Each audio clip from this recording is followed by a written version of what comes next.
ഇന്ന് ഞാൻ പരിചയപ്പെടുത്തുന്നത് മലയിടന്തുരുത്തുള്ള പ്രത്യാശ ഭവൻ എന്ന സ്ഥാപനത്തെക്കുറിച്ചാണ്. ഈ പ്രത്യാശ ഭവൻ എന്ന് വെച്ച് പറയുമ്പോൾ നിരവധി കാര്യങ്ങൾ എനിക്ക് പറയാനുണ്ട്. ഇവിടെ മാനസിക രോഗമുള്ള അവരെ അസുഖം മാറ്റിയിട്ട് അവർക്ക് എന്താ പറയുക, പന്ത് കളി അല്ലെങ്കിൽ എല്ലാ ടാലൻറ്റും കാണിച്ച് നല്ല രീതിയിൽ നല്ല മിടുക്കന്മാരാക്കി വളർത്തിയെടുക്കുന്ന ഒരു പുതിയ ഒരു മക്കളായിട്ട് വളർത്തിയെടുക്കുന്ന ഒരു സ്ഥാപനമാണ് പ്രത്യാശ ഭവൻ. മലയിടന്തുരുത്താണ് ഈ സ്ഥാപനം സ്ഥിതി ചെയ്യുന്നത്. പെരുമ്പാവൂരുള്ള മലയിടന്തുരുത്താണ്. ഈ സ്ഥാപനത്തിൻ്റെ സ്ഥാപകനും അതുപോലെ തന്നെ ഈ സ്ഥാപനം പ്രത്യാശ ഭവൻ എന്ന ഈ ഓഫീസും എല്ലാം ഞാൻ പരിചയപ്പെടുത്തുമ്പോൾ എനിക്ക് ഈ സ്ഥാപനത്തിൻ്റെ നടത്തിയിരിക്കുന്ന ഫൗണ്ടർ എന്ന ഒരു വലിയ മനുഷ്യനുണ്ട്.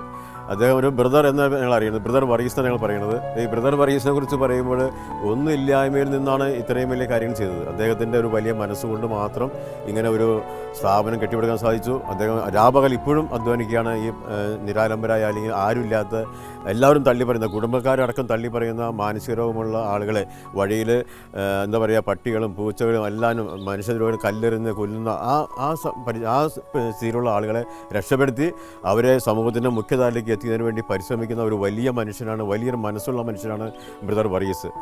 ബ്രദർ വർഗീസിനെ ഞാൻ പരിചയപ്പെടുത്താം. സാറൊന്ന് വന്നേ, ഞങ്ങളൊന്ന് പരിചയപ്പെടാം. യെസ്, ഈ വലിയ മനസ്സ് കേട്ടോ, വലിയ മനസ്സിന് ഒത്തിരി നന്ദിയുണ്ട്. ഞങ്ങളെല്ലാവരെയും സ്നേഹമുണ്ട്, ഞങ്ങളുടെ പ്രാർത്ഥനയുമുണ്ട്. ഏതായാലും ഒന്നുമില്ലായ്മയിൽ നിന്നാണ് ഈ സ്ഥാപനം തുടങ്ങിയത്. എനിക്കറിയാം, നിങ്ങൾ ജീവിക്കാൻ തന്നെ, നിങ്ങളുടെ കുടുംബം തന്നെ ജീവിക്കാൻ കഷ്ടപ്പെടുമ്പോൾ ആരുമില്ലാത്ത അല്ലെങ്കിൽ എല്ലാവരും വലിച്ചെറിയപ്പെടുന്ന എനിക്കിങ്ങനെ അത്ഭുതപ്പെട്ടിരിക്കണം എങ്ങനെ ഇവരെ ഇങ്ങനെ നോക്കിയെടുക്കുന്നു. അതൊരു ദൈവത്തിൻ്റെ ഒരു ഭയങ്കര കഴിവുകൾ കിട്ടിയിട്ടുണ്ട്. ഏതായാലും അതിനെ ഞങ്ങൾ അംഗീകരിക്കുന്നു. ഈ സ്ഥാപനം തുടങ്ങുവാനുണ്ടായ പ്രേരണ എന്താണ് ബ്രദറിന്? സ്ഥാപനം തുടങ്ങുവാനുണ്ടായ പ്രേരണ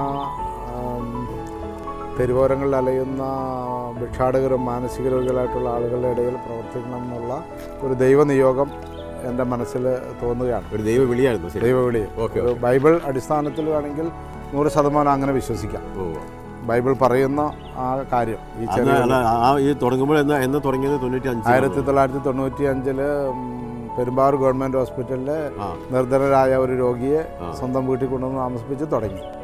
അപ്പോൾ അന്ന് ആ രോഗിയെ കണ്ടപ്പോൾ തോന്നിയ അന്നങ്ങനെ സർക്കാർ ആശുപത്രികളിൽ ഞങ്ങൾ രോഗികളെ ശുശ്രൂഷിക്കാനായിട്ട് പോകുമായിരുന്നു, ആരുമില്ലാത്ത രോഗികളെ. അപ്പോൾ ആ രോഗികളെ ശുശ്രൂഷിക്കാനായിട്ട് പോകുമ്പോൾ അവിടെ സർക്കാർ കൊടുക്കുന്ന ഭക്ഷണമുണ്ട് അവർക്ക്.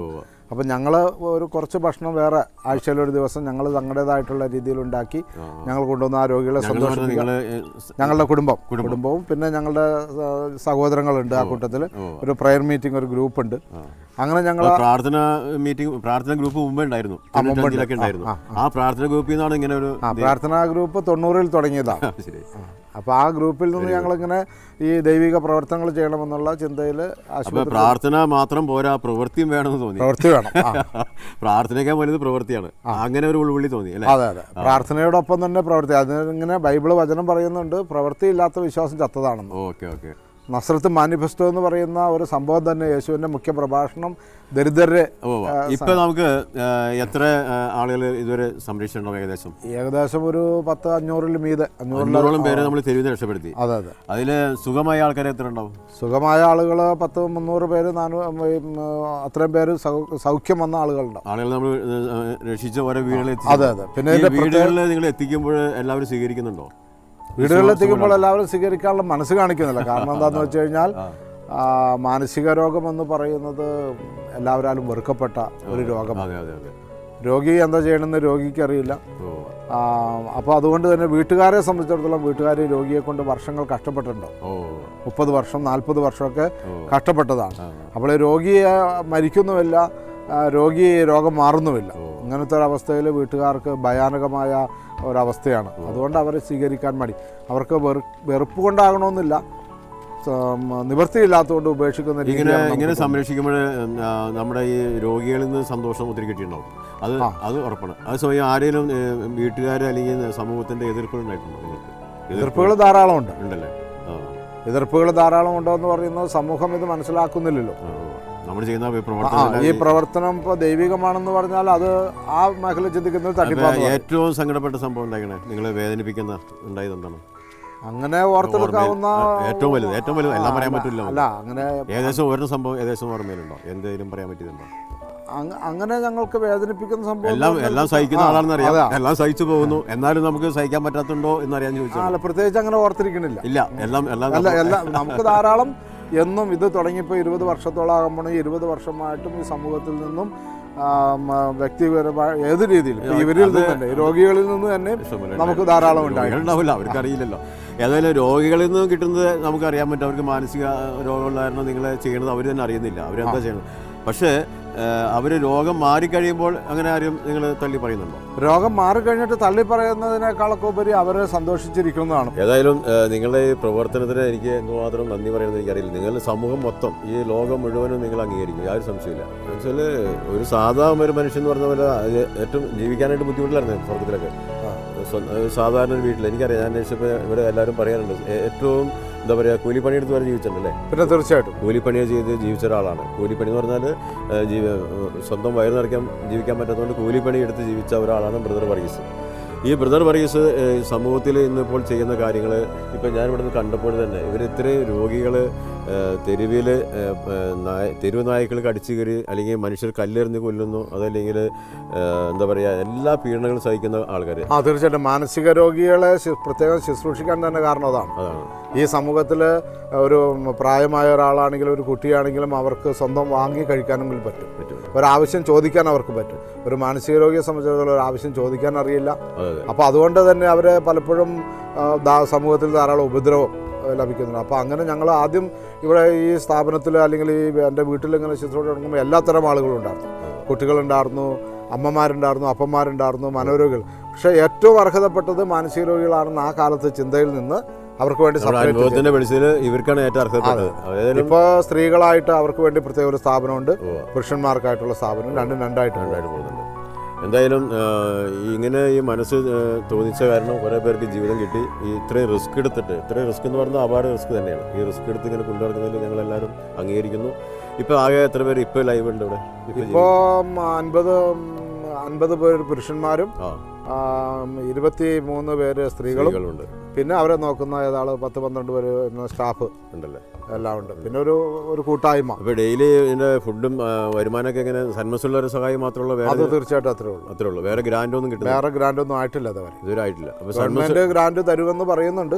അതിന്റെ ഒരു പരിശ്രമത്തിൽ നമ്മൾ ആയിരിക്കും. ഇതുവരെ കിട്ടിയിട്ടില്ല. 94 ആരംഭിച്ച ഈ സ്ഥാപനത്തിന് ഇതുവരെ ഗവൺമെന്റ് ഗ്രാൻഡ് കിട്ടിയിട്ടില്ല. റേഷൻ അനുവദിച്ചിട്ടുണ്ട്. റേഷൻ അതിന്റെ സബ്സിഡി കിട്ടിയിട്ടുണ്ട്. സന്മനസ്സുള്ള ആൾക്കാരുടെ സഹായം കൊണ്ട് മാത്രമാണ് വളരെ ഇപ്പോൾ 10-17 ലക്ഷം രൂപ കടബാധ്യതയിലാണ് പോകുന്നത്. 17 ലക്ഷം രൂപ, ഇതാണ് അത്ഭുതം. 17 ലക്ഷം രൂപ പലരിൽ നിന്നും കടം വാങ്ങിച്ചാണ് ഈ സ്ഥാപനം ഇപ്പോൾ മുമ്പോട്ട് പോകുന്നത്. ഇത് ശരിക്കും പറഞ്ഞാൽ നമ്മുടെ സർക്കാർ അല്ലെങ്കിൽ നമ്മുടെ രാഷ്ട്രീയ നേതാക്കന്മാർ ഇതൊന്നും കാണുന്നില്ല. ഇങ്ങനെയുള്ള ആളുകളെ പ്രോത്സാഹിപ്പിക്കുക എന്ന് പറയുന്നതാണ് ഏറ്റവും സമൂഹത്തിൻ്റെ അല്ലെങ്കിൽ ഭരണകർത്താക്കളുടെ ആവശ്യം. ഇത് ഇത്രയും റിസ്ക് എടുത്ത് ഒരു ഗവൺമെൻറ്റിനെ കൊണ്ട് ചെയ്യാൻ പറ്റുന്ന കാര്യം. ഗവൺമെൻറ് സ്ഥാപനം നമുക്ക് ഇങ്ങനത്തെ രോഗികളെ കൊണ്ടുപോയി കഴിഞ്ഞാൽ 2 ദിവസം കൊണ്ട് തന്നെ ചിലപ്പോൾ മരണപ്പെട്ടു പോകും. ഇവർ ആ മരിക്കുന്ന അവസ്ഥയിൽ അല്ലെങ്കിൽ അതിന് മാത്രം മാനസികമായ അവസ്ഥയിലുള്ള രോഗികളെ കൊണ്ടുവന്ന് ഇത്രയും ഭംഗിയായി പന്തെല്ലാം കളിപ്പിച്ച് ഇത്രയും ഭംഗിയാക്കുന്ന ഈ ഒരു സേവനം, ഈ സേവനത്തെ അംഗീകരിക്കുന്നില്ല സർക്കാരുകളൊന്നും. ഇവരൊക്കെ ഗ്രാൻഡ് പോലും നിഷേധിച്ചിരിക്കുകയാണ്. ശരിക്കും പറഞ്ഞാൽ വളരെ സങ്കടകരമായ കാര്യമാണ്. ഇതിന് ഒരു പരിഹാരം സർക്കാർ തന്നെ കാണട്ടെ. ഈ ജീവൻ ടിവിയുടെ ഇവരും മനുഷ്യർ എന്ന് പറയുന്ന ഈ പ്രോഗ്രാം കാണുന്ന സമൂഹവും ഒപ്പം തന്നെ ഇതിൻ്റെ രാഷ്ട്രീയ നേതാക്കന്മാരും ഭരണകർത്താക്കളും എല്ലാവരും തന്നെ ഇത് കണ്ടു തുറന്ന് ഈ ഇങ്ങനെയുള്ള സ്ഥാപനങ്ങളെ പ്രോത്സാഹിപ്പിക്കണം എന്നാണ് എനിക്ക് ഈ അവസരത്തിൽ പറയാനുള്ളത്.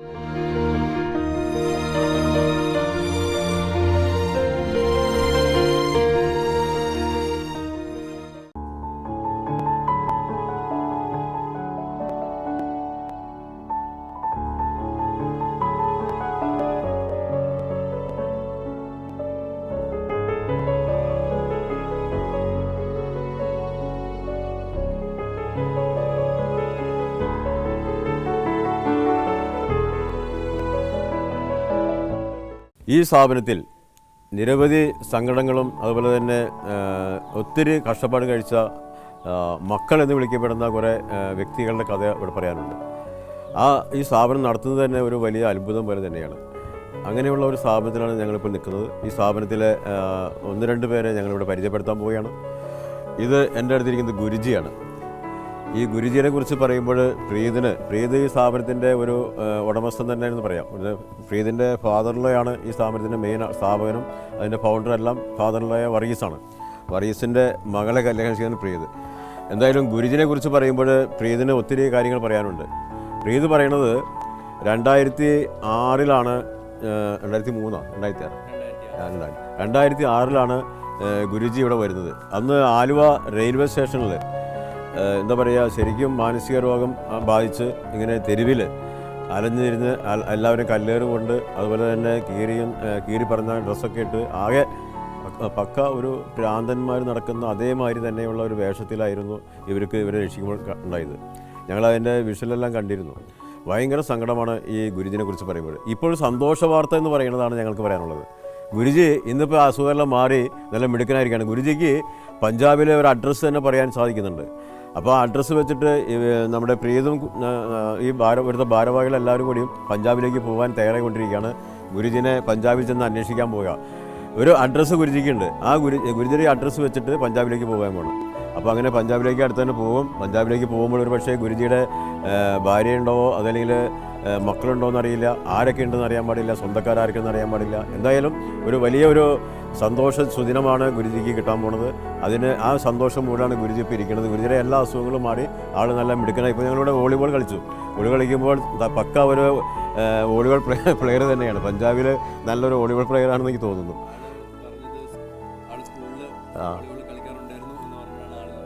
കളിക്കാൻ തുടങ്ങിയതല്ലേ. ഇപ്പോഴും നല്ല ബോഡി, നല്ല ഫിറ്റ്നസ് ബോഡിയാണ് അല്ലേ, നല്ല ആരോഗ്യമുള്ള ബോഡിയാണ്, നല്ല ബലമുള്ള ബോഡിയാണ്. ഏതായാലും വോളിബോൾ കളിക്കാൻ പഠിച്ചു. അങ്ങനെ ഗുരുജിനെ കുറിച്ച് നമുക്ക് ഒത്തിരി പറയാനുണ്ട്. എങ്ങനെയാണ് ഗുരുജി ഇവിടെ എത്തിപ്പെടുന്നത് പ്രീത്? നമ്മുടെ ഇവിടുന്ന് ഒരു ബ്രദർ റെയിൽവേ സ്റ്റേഷൻ വെച്ച് കാണുമ്പോൾ ആള് വളരെ മോശമായ സ്ഥിതിയിലായിരുന്നു ഉണ്ടായിരുന്നത്. അന്ന് ഇത് നമ്മളിപ്പം ഇവിടുന്ന് തുടങ്ങിയിട്ട് കുറച്ച് കാലമായി കഴിഞ്ഞ ശേഷമാണ് ആള് വരുന്നത്. അപ്പം ആള് ഇവിടെ കൊണ്ടുവന്നിട്ട് ആളെ താമസിപ്പിക്കാൻ വേണ്ടി ഒരു ഷെൽട്ടർ കൊടുക്കാൻ വേണ്ടിയിട്ട് കൊണ്ടുവന്നു. അന്ന് നിങ്ങൾ വയലന്റ് ആയിരുന്ന ആള്? വയലന്റ് എന്നല്ലായിരുന്നു. പക്ഷെ നമ്മളിപ്പോ എന്താ പറയുന്നത്, സാധാരണ ഒരു കുഞ്ഞു കുട്ടി ഇപ്പൊ നമ്മളിപ്പം അഴിച്ചു വിട്ടേക്കുവാ, അതെന്തൊക്കെ കാട്ടി കൂട്ടുവോ എന്ന് പറയായിരുന്നു. ചെളിക്കകത്ത് ഉരുണ്ട് കുളിക്കൂല, അതിന് നമ്മൾ പറഞ്ഞു കൊടുത്താൽ മാത്രമാണ് അത് ചെയ്യുന്നത്. ആ ഒരു രീതിയിലാണിരുന്നു ആള് വന്നിരുന്നത്. പിന്നെ നമ്മള് പറഞ്ഞു കൊടുത്ത എല്ലാ കാര്യങ്ങളും ഒരു മനുഷ്യൻ എങ്ങനെയാണ് ജീവിക്കേണ്ടത് അതിന്റെ കാര്യങ്ങൾ. ഹിന്ദിയാണ് സംസാരിക്കണം, മലയാളം പഠിച്ചില്ല? മലയാളം പഠിച്ചില്ല. ഹിന്ദിയിൽ നിങ്ങളാണ് ക്വസ്റ്റ്യൻ ചോദിച്ചു നോക്കിയാൽ എവിടെ വീട് എന്നൊക്കെ ചോദിച്ചു നോക്കി, അഡ്രസ്സ് പറഞ്ഞു നോക്കി. गुरुजी आपका घर बराबर कहाँ पे है, जरा बता सकते हैं आप? गुरुद्वारे के पास है जी। गुरुद्वारे के पास है। गुरुद्वारे के पास कहाँ पे है? जगह का नाम और क्या है जरा? कचहरी तो एक पास से है इधर, कचहरी से पास में है। कचहरी के पास में है, वहाँ से थोड़ा दूर पड़ेगा। अच्छा, दूर पड़ेगा। ये जगह कहाँ पे है सारा? ये जगह कहाँ पे है? अनंतपुर में है। अनंतपुर ഇത് പഞ്ചാബിലെ എവിടെ അറിയാമോ? അനന്തപുർ ഒരു ഓക്കെ ഓക്കെ ഓക്കെ. അപ്പോൾ ഞാൻ ചോദിക്കുന്നത് മക്കൾ അങ്ങനെയുള്ള കാര്യം പറയുന്നുണ്ടോ? അങ്ങനെ आपके घर में कौन कौन है जरा बता सकते हैं? हाँ जी बताइए। पापा मम्मी है। शादीशुदा हैं आप? मैं शादीशुदा हूँ। शादीशुदा हैं। अच्छा, കല്യാണം കഴിഞ്ഞാണ് ആള്? മാരീഡ് ആണ്. മാരീഡ് ആണ്. അപ്പോൾ വൈഫ്, बीवी, बच्चे? मेरी वाइफ भी घर में है, बच्चे भी घर में है। പിള്ളേരും ഭാര്യയും വീട്ടിൽ തന്നെയാണ് ഉണ്ടല്ലേ? സ്വന്തമായിട്ട് വീടൊക്കെ ഉണ്ടെന്ന് ചോദിച്ചു. अपना खुद का घर है कि पापा के घर में रहते हो? मैं पापा के घर में रहता हूँ। भाई बहन है आपके? भाई बहन भी है जी। भाई बहन है, ചേട്ടനും സഹോദരനും എല്ലാവരും ഉണ്ട്. പക്ഷെ ഗുരുജിനെ ഒറ്റ നോട്ടത്തിൽ പറയുമ്പോൾ നല്ലൊരു വീട്ടിൽ അല്ലേ, നല്ലൊരു തറവാടിലുള്ള കുടുംബം ജനിച്ച ആളാണ്. ഇപ്പോഴും തന്നെ യാതൊരു മുഖത്ത് നല്ല പ്രസരിപ്പൊക്കെ ഉണ്ട്. ഏതായാലും ഗുരുജിനെ കുറിച്ച് പറയുമ്പോൾ നമുക്ക് നിങ്ങൾ ചെയ്യുന്നത് വലിയൊരു സംഭവം തന്നെയാണ്. ഗുരുജിനെ നമുക്ക് എത്രയും പെട്ടെന്ന് പഞ്ചാബിൽ പോയി എന്താണ് അനന്തപൂരിൽ ഗുരുജിനെ ഞങ്ങൾ എത്തിക്കാൻ പോവുകയാണ്. അവിടെ വെച്ച് ഏതായാലും ഒരുപക്ഷെ ജീവൻ TV തന്നെയായിരിക്കും ഇതിനൊരു സാക്ഷ്യം വഹിക്കാൻ പോകുന്നത്. അങ്ങനെ ഗുരുജിക്ക് ഒരു പുതിയ ജീവിതം, ഗുരുജിയുടെ മക്കളൊക്കെ ചിലപ്പോൾ നോക്കിയിരിക്കുകയായിരിക്കും അച്ഛനെ. അങ്ങനെ അച്ഛനെ കാണാത്ത ആ മക്കളെ, അവരൊക്കെ ആ സങ്കടങ്ങൾ, ഗുരുജിയുടെ വൈഫിൻ്റെ സങ്കടങ്ങൾ, അവരുടെ സ്വന്തക്കാരുടെ സങ്കടങ്ങൾ, ഇതെല്ലാം മാറാൻ പോവുകയാണ്. ആ ഒരു മാറ്റത്തിന് സാക്ഷ്യം വഹിക്കുന്ന ഇവരും മനുഷ്യർ എന്ന ജീവൻ TVയുടെ പ്രോഗ്രാം വളരെ ജനങ്ങളെല്ലാവരും ശരിക്കും പറഞ്ഞാൽ ഇതൊരു പ്രത്യേക ഒരു പ്രാർത്ഥന പോലെ കാണണം. എല്ലാവരും പ്രാർത്ഥിക്കണം ഗുരുജിക്ക് ഒരു പുതിയ ജീവിതം കിട്ടാൻ വേണ്ടി എന്നാണ് എനിക്ക് പറയാനുള്ളത്. തീർച്ചയായിട്ടും നിങ്ങളുടെ ഈ സേവനം വളരെ മഹത്വകരമാണ്. ഇത്രയും മാനസികമായ ആളുകളുള്ള ഇവരൊക്കെ ഇങ്ങനെ ഇതിൽ നിന്ന് മാറ്റാൻ വേണ്ടി ചെയ്യുന്ന കഷ്ടപ്പാട്, പന്ത് കളിപ്പിക്കുന്നു, ഇവരൊക്കെ ജീവിതം ദിവസവും നിങ്ങൾ തന്നെ എത്ര പേര് നിങ്ങൾ ചെയ്യുന്നുണ്ട് ഇവിടെ സർവീസിന് വേണ്ടി? 10 പേര് സൂക്ഷിക്കേണ്ടത്.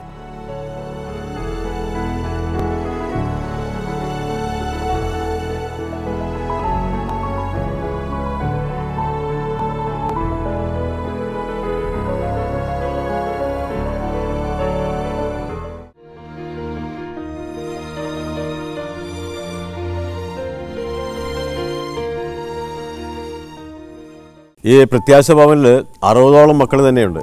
അത് പല മക്കളുടെയും കഥകൾ ഞങ്ങളിവിടെ പറയാൻ പോവുകയാണ്. ഒരു സ്പെഷ്യൽ ഒരു മകൻ ഞങ്ങളുടെ അടുത്ത് ഇരിപ്പുണ്ട്. ഈ മകൻ്റെ പേര് പ്രസാദ് യാദവ് എന്നാണ്. പിന്നെ ഞങ്ങൾ കളിപ്പേരെ വിളിക്കുന്നത് എന്താണ്?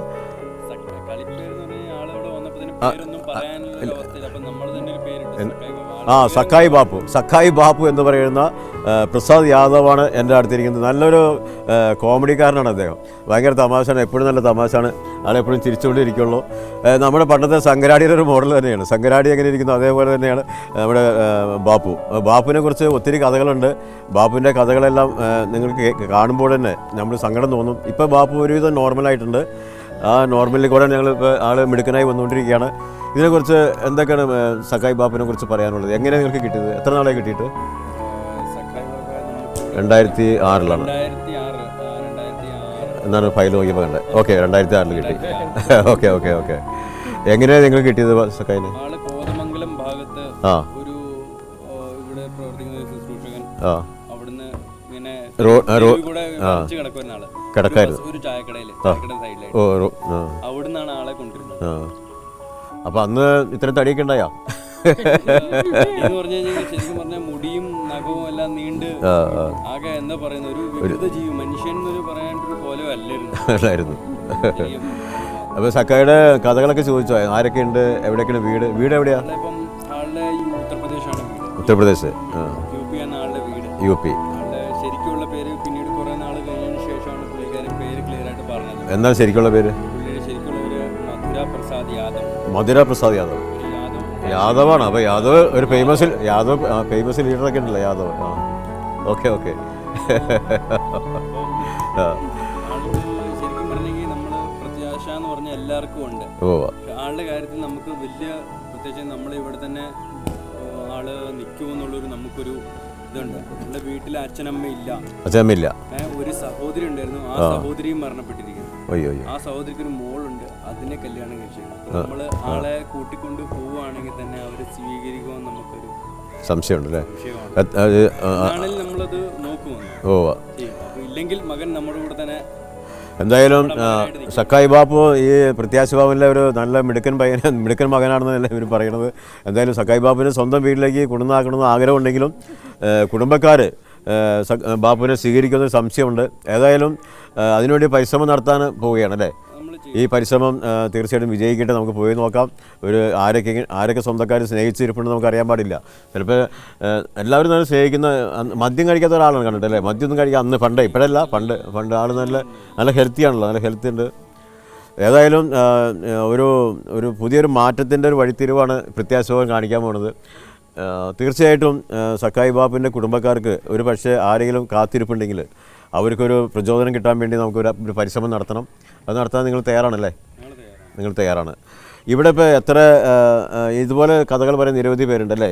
നിരവധി പേര് എന്ന് പറയുമ്പം സങ്കടപ്പെട്ട ഇപ്പം നമ്മൾ ഇവിടുന്ന് നമ്മുടെ ഈ പ്രത്യാശഭവൻ ആശ്രമം പപ്പ തുടങ്ങിയപ്പം കുറേയേറെ ആൾക്കാർ വന്നിട്ടുണ്ട്. അപ്പം അതിന് കുറേ പേര് നമ്മൾ മരുന്ന് കൊടുത്തും ഭേദമായേക്കുന്ന മക്കളെ കൊണ്ട് തിരിച്ച് വീട്ടിലെത്തിച്ചിട്ടുണ്ട്.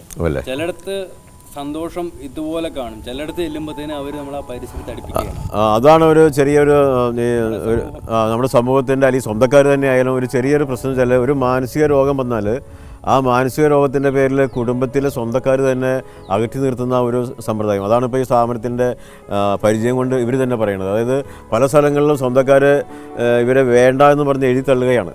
അപ്പോൾ അതൊരു സങ്കടാവസ്ഥ. അസുഖം മാറിക്കഴിഞ്ഞ് വന്നാലും തിരിച്ച് അവരെ എടുക്കാനായിട്ട് അവർക്കൊരു എന്താ പറയുക, ഒരു താല്പര്യമില്ലായ്മ, അതല്ലെങ്കിൽ ഒരു അവഗണന.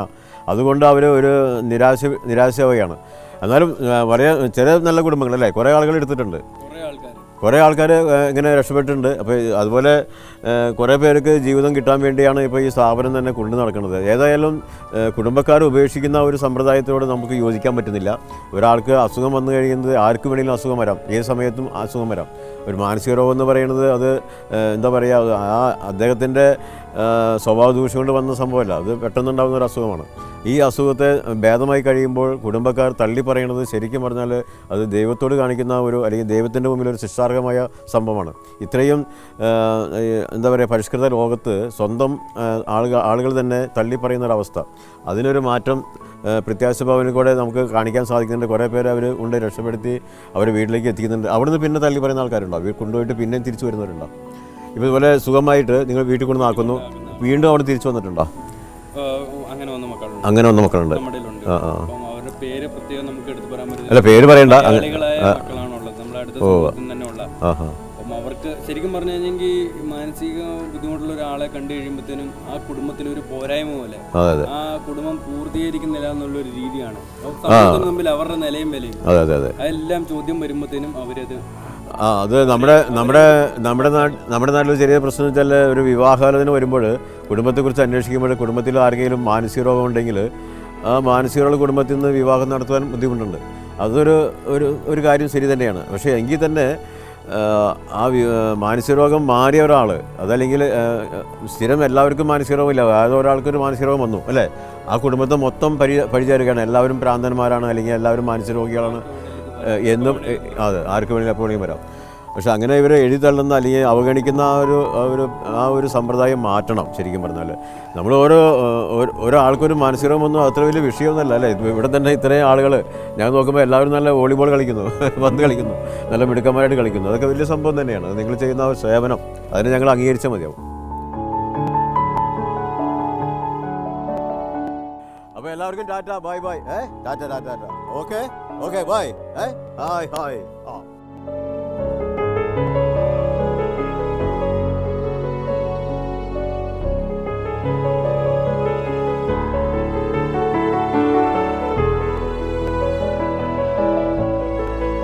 അപ്പോൾ ഞങ്ങൾ ഇന്ന് പ്രത്യാശ ഭവനിൽ വന്നപ്പോൾ ഞങ്ങൾക്കൊരു പ്രത്യേക ഒരു സുഖം തോന്നിയിരിക്കുകയാണ്.